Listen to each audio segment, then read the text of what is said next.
It's day 14 of Roland Garros, and I'm joined by Matt Futterman from the New York Times to talk about last night. I mean, that match was just incredible. We're still getting over the Rafael Nadal Novak Djokovic match.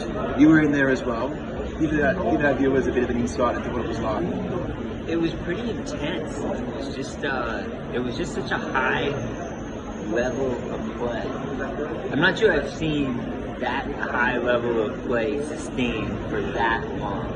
I mean, usually you get to an end of a match like that, you can name 3 or 4 just unbelievable points. This felt like it was almost every third point was something you couldn't believe that you were just seeing. You know, one shot after another. These guys they keep extending the rallies to the point at the moment when so many other players it would just be over. That third set was incredible. You're talking about.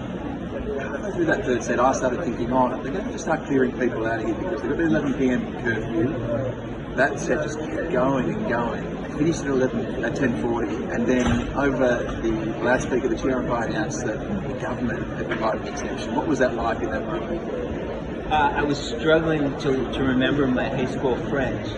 And then very quickly we didn't need. It was in French, and then very quickly we didn't need to know any high school French because the place just absolutely exploded, and there was hugging and singing, and so it was very clear that they made what I think was probably the right decision in letting people stay, because I think there was a potential for some real unpleasantness and violence if you had kicked people out in the middle of that match.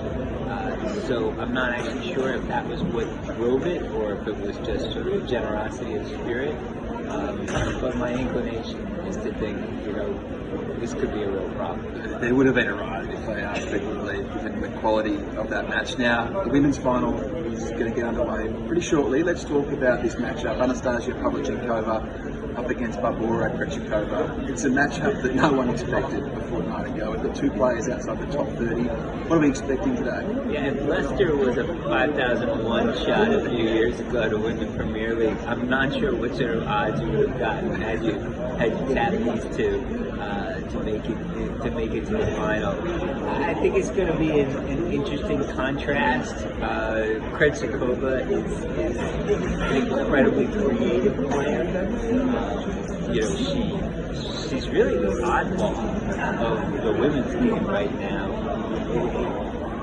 So much of tennis is all serve and forehand, and here she comes. She kind of reminds me of decades ago there was that Miroslav Vicir, the cat, right? The cat who just had more tricks in the strings, and she's sending moonballs.